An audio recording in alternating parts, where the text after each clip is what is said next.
gang, it's author Kevin Johns here, and this is the last of our Page Turner's Economy of Fear sneak preview videos. So now we've made it to chapter 2. Spencer, one of our main characters, has finally entered the book. So if you haven't read the chapter yet, right down here, click the download button, read the chapter, then come back and you can watch the video and we'll talk a little bit about what's going on here. So in the previous videos, I talked about how I really enjoyed David Lynch's use of delayed gratification in Fire Walk with Me, his prequel movie to his television series Twin Peaks, and how the movie did not right away go to Twin Peaks, didn't go to main characters, had some other stuff going on. So that's what we were doing with those first two chapters. But now, I mean, you can only put off going to your main characters for so long, and so now we've got Spencer. But just Spencer. And something I was kind of going for here is, you might remember in Return of the Jedi, you got all these main characters from the Star Wars series coming back, but they don't all come back together at once, right? C-3PO and R2-D2 arrive at Jabba's palace. I think, is Chewbacca already there? Or they bring... Oh no, then Chewbacca and Princess Leia arrive. Lando is there, and Han's hanging on the wall. And like, slowly, the main characters get reintroduced into the film. And then finally, boom, Luke Skywalker arrives and things get awesome.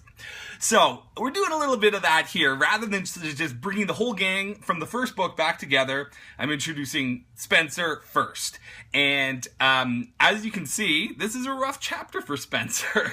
And what goes on here is that really, Spencer is robbed of all agency, of all power. He's faced with some villains who invade his room, and there is nothing he can do. And to me, this is a really horrifying feeling. I like to feel like I'm in control of my life, and that I have power to make decisions and control what happens to me and what I do with my life. I don't even like flying, because I hate that feeling where I feel like as soon as you go through security, you've kind of turned over your life to someone else, right? You're on that plane.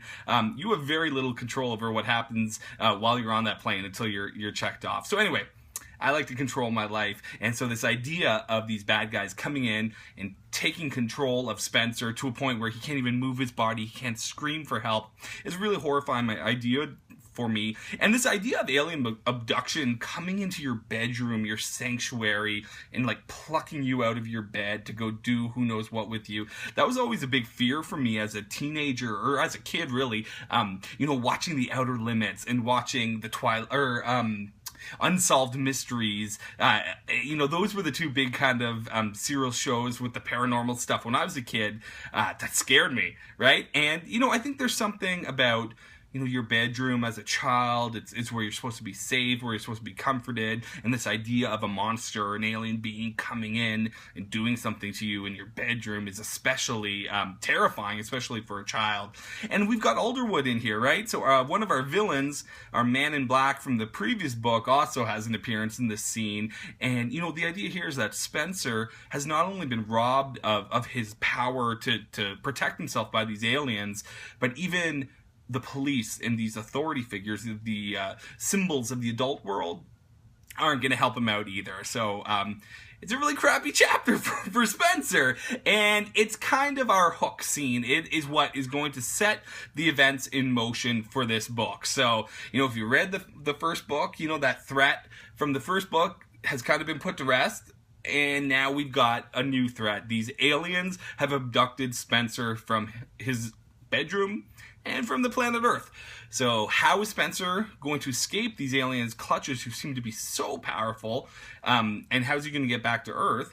And what can the kids on Earth, Nate, Danny, and Diana, do to save Spencer? So there you have it. We've kind of set up the book. I hope you've enjoyed these sneak preview chapters, the prologue, chapter 1 and chapter 2. I really hope you've enjoyed these author commentaries that give you, a little bit of insight into what I was going for when I made these when I wrote these chapters, and I really hope you enjoy them and that you check out the book. When the video ends here, there'll be a little thing across the screen that says pre-order the book now. We've got a great pre-order bundle for you. You get all sorts of bonuses, the audiobook of the first book, a bonus chapter set, a prequel bonus chapter set before the first book. What else is in there? I forget, a ton of stuff. That's how many bonuses are in there. I can't even remember them all. So pre-order the book, follow the instructions, just email your receipt to the email address that's listed there in the instructions. You'll get access to all those bonuses. So anyway, it's been really fun doing these videos for you guys. I know the first few were a little blurry. I used my computer cam, not the best quality. Apologize for that. Hopefully this video is a little sharper for you guys, and I really appreciate you watching. Hope you pick up the book, and we'll talk again soon.